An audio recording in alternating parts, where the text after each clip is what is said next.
Construction of partnership. ठीक है, अब सबसे पहले अपने को पार्टनरशिप का मतलब समझो। पार्टनरशिप का मतलब क्या होता है कि दो या दो से ज़्यादा व्यक्ति, टू या मोर देन टू पीपल, किसी भी, ठीक है ना, प्रॉफिट के ऑब्जेक्ट से कोई भी काम करते हो तो उसको क्या कहलाएगी? पार्टनरशिप। क्या कहलाएगी?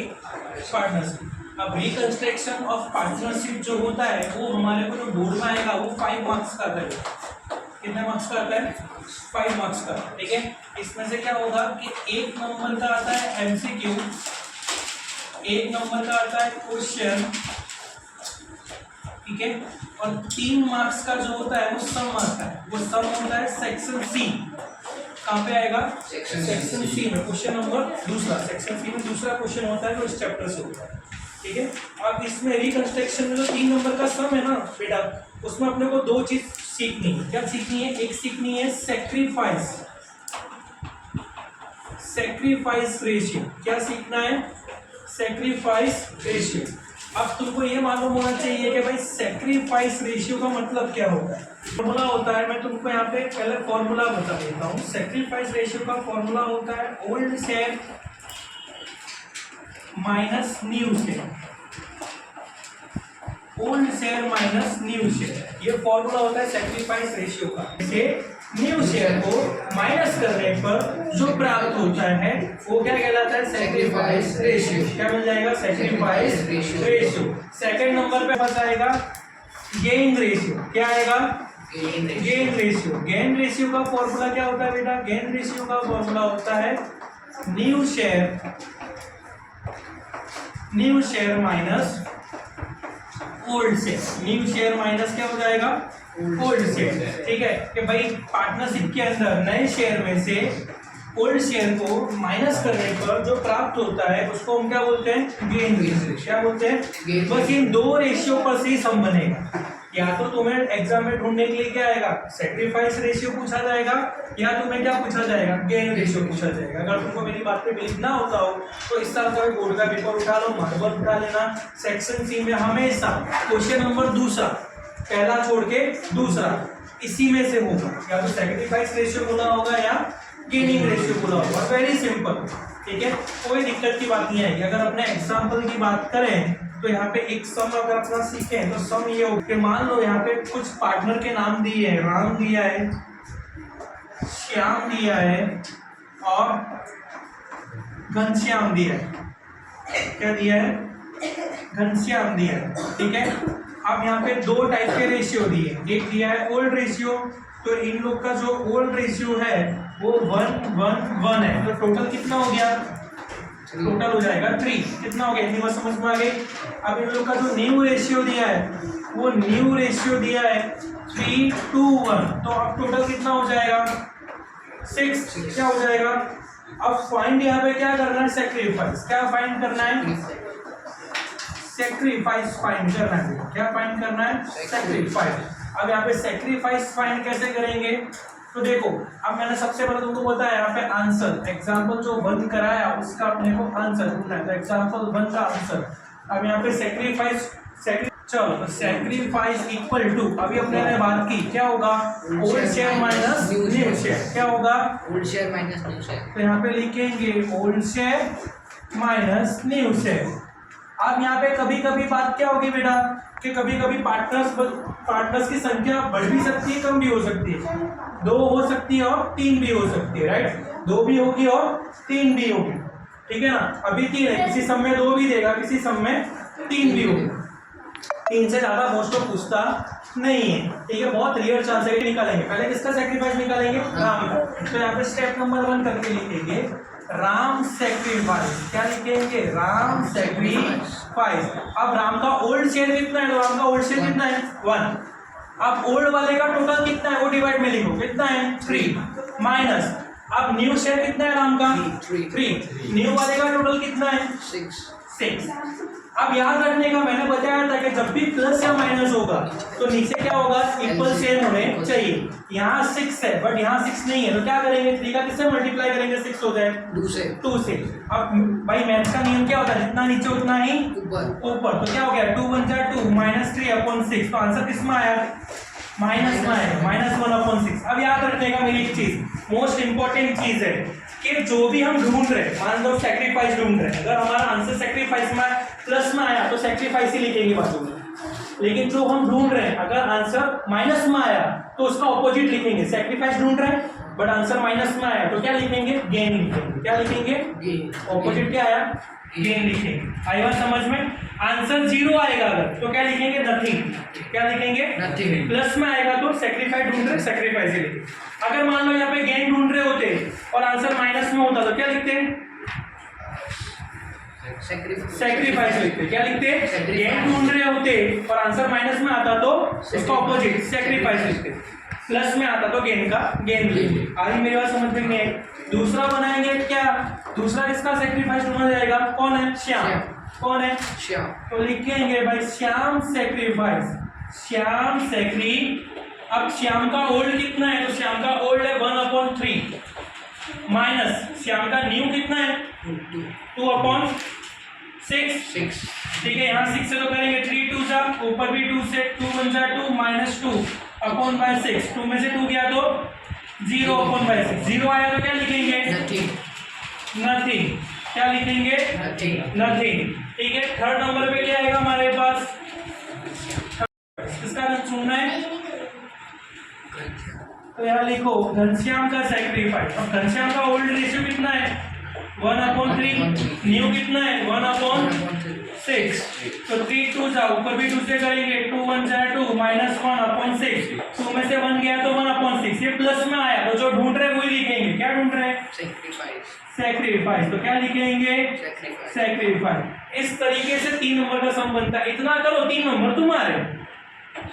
इस चैप्टर में कुछ है ही नहीं भाई, ये चैप्टर एक दिन का है। ये चैप्टर एक दिन का है। तुमको लिख दिया चैप्टर कितने नंबर का पूछा जाएगा? 5 नंबर का। 1 नंबर का एमसीक्यू, 1 नंबर का क्वेश्चन, 3 मार्क्स का एक्सम सेक्शन सी में। ये चैप्टर 5 नंबर का है। ठीक है, एमसीक्यू क्या पूछा जाएगा वो भी मैं बताता हूँ। इस चैप्टर में एक अकाउंट भी बनाया जाता है जिसको हम लोग क्या बोलते हैं? जिसको हम लोग रीवैल्यूएशन अकाउंट बोलते हैं। उसका सम इस चैप्टर में नहीं आएगा बट इस चैप्टर में उस अकाउंट को सीखना पड़ेगा क्योंकि वो हेल्प हमें चैप्टर 5 में देगा जहाँ पे 8 नंबर के सम आते हैं। हम इस चैप्टर में वो सम सीख लेंगे ना, वो अकाउंट बनाना सीख लेंगे तो उसकी हेल्प हमें कहाँ पड़ेगी? चैप्टर 5 और चैप्टर 6। जिसको हम क्या बोलते हैं? Profit and loss adjustment account. Profit and loss adjustment account. ये एमसीक्यू में पूछेगा इस वाले चैप्टर में या 1 नंबर के क्वेश्चन में पूछता है। कैसे पूछता है कि what is the other name of revaluation account? तो क्या लिखोगे? Profit loss adjustment account. कभी कभी घुमा देगा, मेरे जैसा पेपर सेट करने वाला हो तो घुमा देगा। मैं क्या पूछूं क्वेश्चन में बताए कि what is the other name of profit loss adjustment account? तो आंसर क्या आएगा? Revaluation account. क्लियर? ऐसा घुमा सकता है। उनके एग्जाम में क्या हुआ? किताब में एक सम दिया है जहाँ पे लिखा है कि प्रॉफिट 66,000 है और किताब में लिखा है कि कैपिटल प्रिपरेशन दिया हुआ है 321। अब हम अकाउंट में जानते हैं कि कैपिटल प्रिपरेशन, ठीक है ना। ये चैप्टर पे आ जाता हूँ। ये चैप्टर 5 नंबर का है, वेरी सिंपल। 3 नंबर का ऐसे ही सम आएगा जहाँ पे सेक्रीफाइस या गेनिंग, बस अपने को ये इक्वल करना है, अपने आंसर आ जाएगा। ठीक है, अपने को यहाँ पे लिखना जरूरी है कि भाई कौन गेन कर रहा है, कौन सेक्रीफाइस कर रहा है, कौन नथिंग कर रहा है, वो सब हमको दर्शाना जरूरी है। 3 नंबर का इतना ही सम बनता है, इससे ज्यादा पूछता है इस चैप्टर में नहीं है। ठीक है, और पार्ट 2 है। पार्ट 1 में हमारे पास 1 2 3 4 5 6 7 चैप्टर है। पार्ट 2 में हमारे पास 1 2 3 4 5 6 चैप्टर है। ठीक है, टोटल 13 चैप्टर हमें पढ़ने हैं। लेकिन जिस हिसाब से इस साल पेपर स्टाइल की अगर वही पेपर स्टाइल रहती है तो लगभग हमारे 2 या 3 चैप्टर आराम से स्किप हो सकते हैं। हमें 10 चैप्टर तक ही सीखने की जरूरत पड़ेगी, हमें उससे ज़्यादा सीखने की जरूरत पड़ेगी नहीं। तो हमें फोकस यहाँ से आपको 5 नंबर आराम से बन जाएंगे। ये आपका पूरा 11 नंबर का सम बनेगा। यहाँ से आपको 6 नंबर मिलेंगे, गुडविल आता है यहाँ पे। यहाँ से आपको 5 नंबर मिलेंगे, यहाँ से आपको 9 नंबर, यहाँ से आपको 9 नंबर, यहाँ से आपको 5 या 6 नंबर मिल सकते हैं। ठीक है, हमें फोकस यही चैप्टर पे करने हैं कि 9 नंबर वाले जहाँ पे रीवैल्यूएशन अकाउंट की जरूरत पड़ेगी। 11 नंबर जो अपना फाइनल अकाउंट है में अपने चला रहे हैं। ठीक है, यहाँ पे भी एक 9 नंबर बनता है, एक इक्विटी अंश का चैप्टर आता है। ठीक है, उनकी मैं चर्चा करूंगा।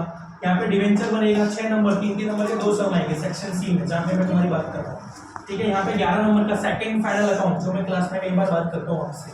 ठीक है, चौथा वाला बहुत ही सिंपल चैप्टर है, 5 या 6 मार्क्स यहाँ बन सकते हैं। पांचवा वाला बहुत ही सिंपल चैप्टर है, 5 या 6 मार्क्स यहाँ बन सकते हैं। छठा वाला लगभग 4 to 5 मार्क्स यहाँ पे बन सकते हैं।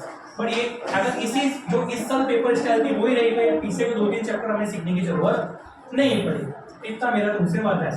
ठीक है ना, हमें हंसते हंसते खेलते खेलते अकाउंट में 80 आएंगे। अपने को ज़्यादा एक्नॉलेजमेंट लेने की जरूरत नहीं, जितना मैं सिखाता जा रहा हूँ उतना घर जाके भी आप रिवीजन करते जाओगे। तो अगर आपके 80 नंबर अकाउंट्स में नहीं है तो आप मेरे से आगे मिल जाए होगा कि 18 आए, स्टेट में 18 आए। ठीक है, मैंने बोला ना तुमको 3 नंबर तो अभी बता दिए बोर्ड की क्या करना है। बुझा देखता हूँ क्योंकि वैल्यू तो मैं अभी नहीं बता सकता। अकाउंट कुछ इस तरीके से बनेगा। ठीक है, रिवैल्यूएशन अकाउंट की 2 साइड होती है।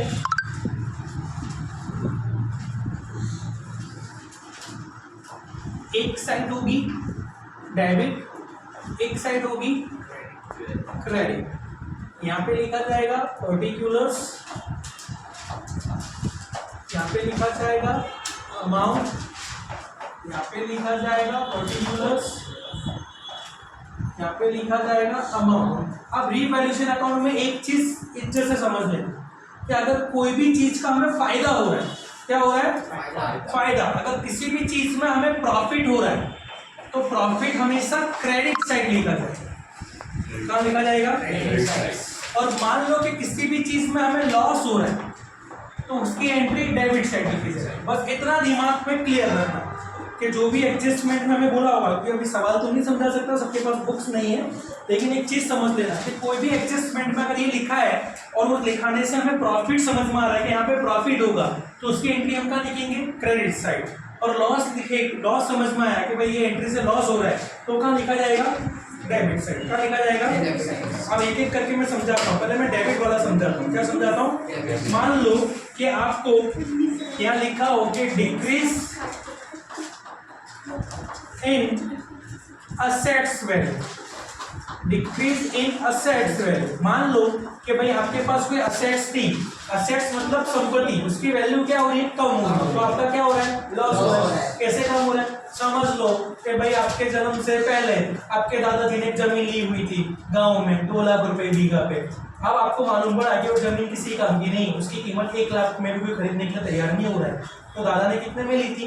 2 लाख में। आपको 1 लाख देने के लिए भी तैयार नहीं हो रहा है। तो जितने में ली थी उससे ज्यादा पैसा मिल रहा है क्या? नहीं, उससे कम मिल रहा है। तो क्या हो रहा है? वैल्यू बढ़ रही है कि घट रही है? घट रही है। तो कोई भी असेट्स की वैल्यू घटेगी यानी कोई भी असेट्स की वैल्यू कम होगी तो हमारे लिए क्या होता है? लॉस। और लॉस का लिखा जाएगा रिवैल्यूएशन की डेबिट साइड। देखो बताया मैंने, लॉस का लिखा जाएगा रिवैल्यूएशन के डेबिट साइड। इतना समझ में आया कि नहीं आया? कंप्लीट। इसके बाद नेक्स्ट हम लोग यहाँ पे बैड डेट। ठीक है, टू बैड डेट क्या लिखेंगे? To bad debt reserve.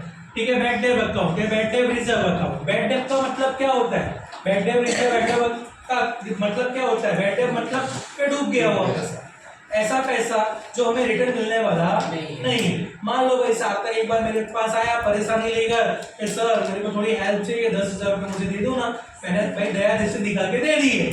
ठीक है, अब सार्थक बोले भूल जाओ, नहीं मिलने वाले। तो पैसा क्या हुआ? मेरा डूब गया, मिलेगा नहीं। तो मुझे मिलेगा नहीं तो मेरे लिए क्या हुआ? लॉस हुआ। तो वो लॉस का लिखा जाएगा रिवैल्यूएशन के डेबिट साइड। क्या लिखा जाएगा? रिवैल्यूएशन के डेबिट साइड। इसके बाद यहाँ पे next to discount reserve on debtors, debtors account. अब हम अच्छे से जानते हैं कि डेबिटर्स यानी हमारे लिए क्या कहलाता है? कस्टमर। डेबिटर्स हमारे कौन होते हैं? अब उनको हमने किसी प्रकार से डिस्काउंट दिया तो हमारे लिए क्या होगा? वो लॉस ही हुआ ना। क्या कहलाएगा? लॉस। क्यों लॉस कहलाएगा? मान लो मैं भी सेल्स करने वाला बंदा हूँ, मेरा कोई कस्टमर है, उसको मैंने कोई भी चीज पे, कोई भी प्रोडक्ट पे क्या कर दिया? 5,000 का प्रोडक्ट है, मैंने बोला सर ठीक है तो 400-500 दे दे, तो मेरे लिए क्या कहलाएगा? वो 500 रुपया लॉस कहलाएगा ना। मैं मेरे अकाउंट में लिखूंगा तो क्या कहलाएगा? लॉस। तो लॉस की एंट्री क्या होगी? रिवैल्यूएशन के डेबिट साइड। कहाँ पे होगी? रिवैल्यूएशन के।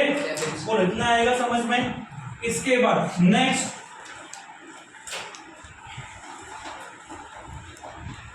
इंक्रीज इन लाइबिलिटीज,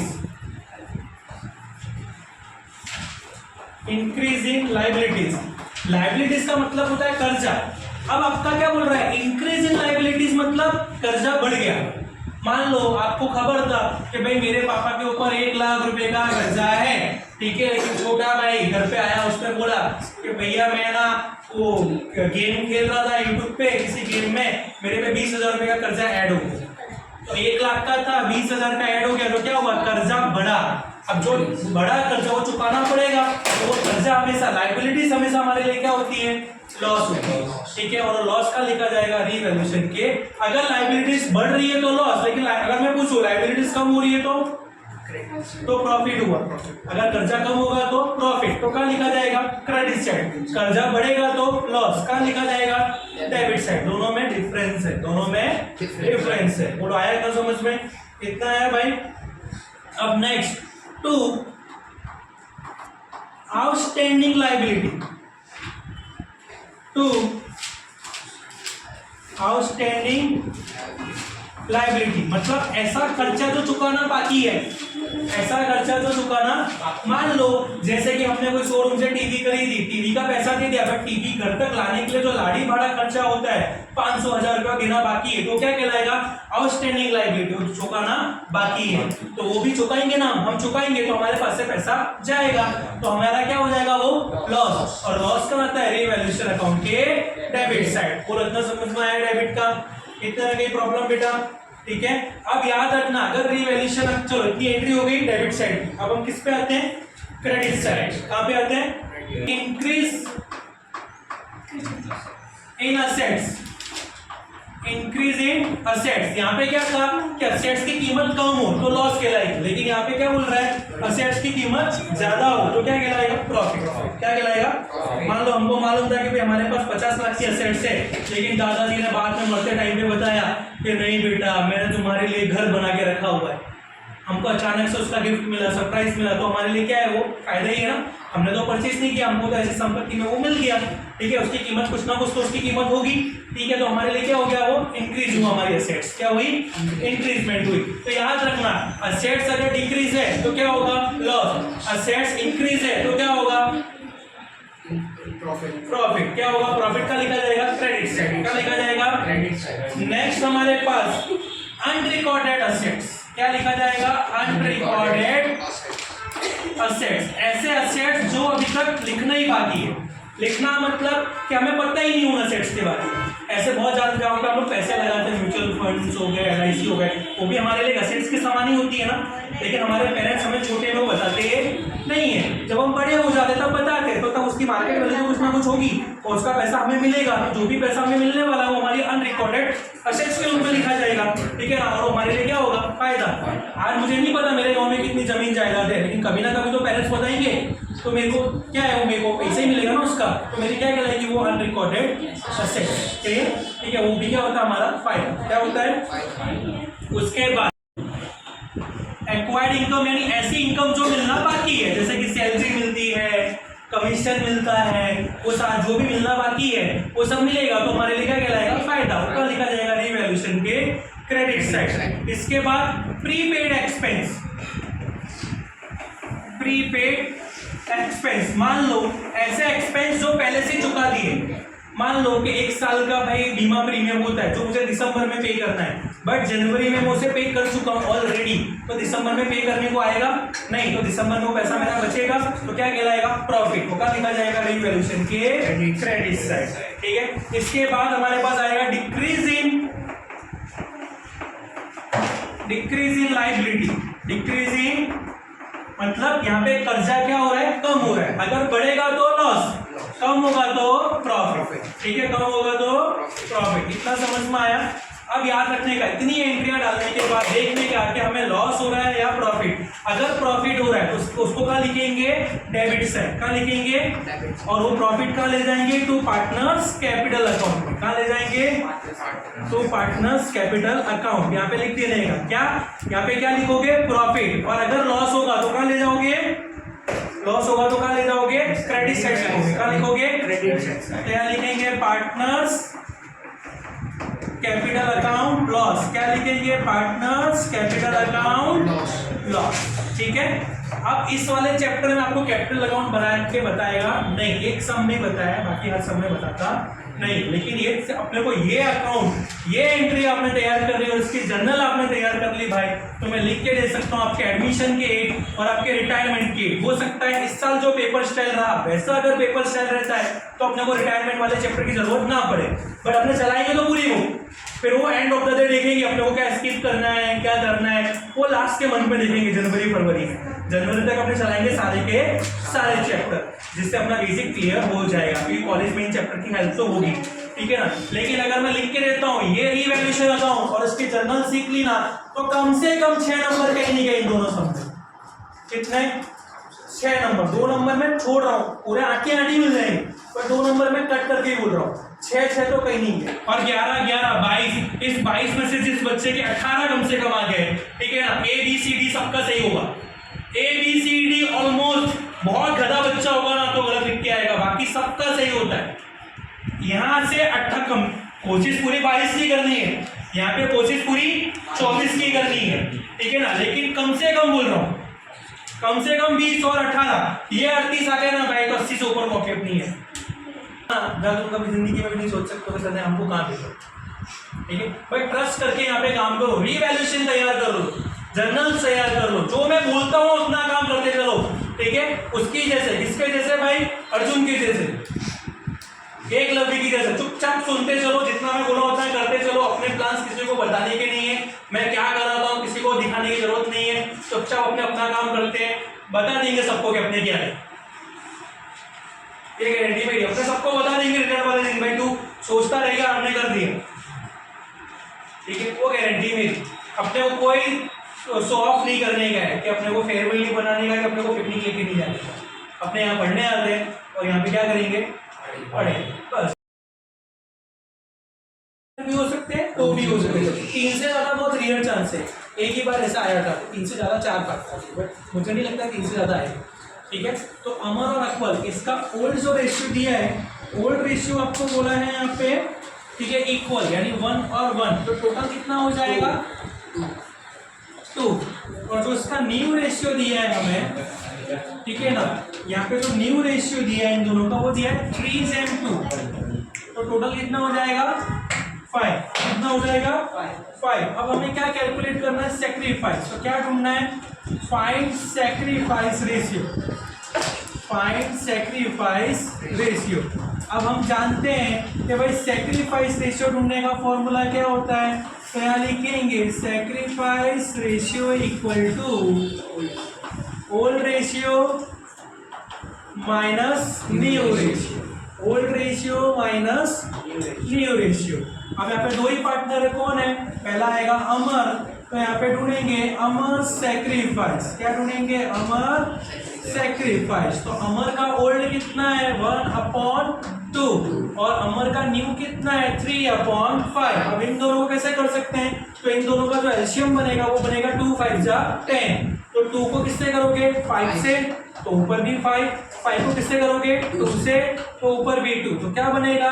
5 1 जा 5 माइनस 3 2 जा 6/10। -6 में से 5 किया तो -1/10। अब आंसर किस में आया? माइनस में। क्या ढूंढना है हमें? सेक्रीफाइस। माइनस में आया तो क्या कहलाएगा? गेन। क्या कहलाएगा? गेन। बात आई समझ में? दूसरा क्या ढूंढना है हमें? अकबर सेक्रीफाइस। तो यहाँ लिखेंगे अकबर सेक्रीफाइस।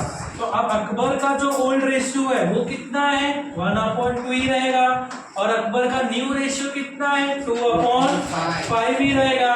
तो 2 5 जा 10, ऊपर भी 5 से, 5 2 जा 10, ऊपर भी 2 से। तो क्या हो जाएगा यहाँ पे? 5 1 जा 5 माइनस 2 2 जा 4, 5 में से 4 गया तो क्या बचेगा? 10, ठीक है ना। 5 में से 4 गया तो कितना बचेगा? 1 1/10। आंसर किसमें आया? प्लस में। क्या ढूंढना था? सेक्रीफाइस। तो सेक्रीफाइस का सेक्रीफाइस ही रहेगा। ये हुआ सवाल 1 पूरा, ठीक है, क्लियर। यहाँ पे सेक्रीफाइस। अब एक एक्सरसाइज का गेन वाला सवाल चलाते थे। क्या सवाल थे आपको? गेन ढूंढना है। यहाँ पे 3 पार्टनर लिखे हुए हैं, राजू, ठीक है, हर्षु और संजू, ठीक है। 3 पार्टनर लिखे हुए हैं, राजू, हर्षु और संजू। अब इनका जो ओल्ड रेशियो है वो ओल्ड रेशियो आपको दिया हुआ है 5 4 3, 543 और जो न्यू रेशियो है वो दिया हुआ है, न्यू रेशियो दिया हुआ है आपको 2 to 1, 2 to 1, ठीक है। तो ओल्ड वाले का जो टोटल होगा, ओल्ड वाले का टोटल हुआ 5 4 9 और 3 12 और न्यू वाले का टोटल हुआ 2 2 4 1 5, ठीक है। ये आपका टोटल हो गया। अब आपको क्या ढूंढना है? गेन ढूंढना है। क्या ढूंढना है? तो यहाँ पे लिखो find gain ratio, find gain ratio. तो गेन ढूंढने का फॉर्मूला क्या होता है? Gain ratio equal to new ratio minus old ratio, new ratio minus old ratio. अब आपका न्यू रेशियो में कौन कौन है भाई? पहले चलो, तो पहले किसका ढूंढेंगे? राजू का। किसका ढूंढेंगे? तो राजू का गेन, तो राजू का न्यू कितना है? 2/5 माइनस ओल्ड कितना है? 5/12, यही होगा। अब इन दोनों का एलसीएम लेंगे, तो इन दोनों का एलसीएम कैसे बनेगा? ठीक है, चलो यहाँ पे चेक कर लेते हैं। 5 और 12, तो भाई 2 से जाएगा 5 नहीं, 2 6 5 को 12 से करो, 12 5 जा 60 और 12 को 5 से करो, 12 5 जा 60। तो यहाँ बनेगा 12 2 जा 24, 5 5 जा 25 अपॉन बाय 60, माइनस 25 में सिर्फ 24 किया तो -1/, ये आया समझ में? क्या ढूंढना है हमें? इसको में गेन ढूंढना है। माइनस में आया तो क्या कहलाएगा? सैक्रिफाइस। पहले का समझ में आया कि नहीं आया?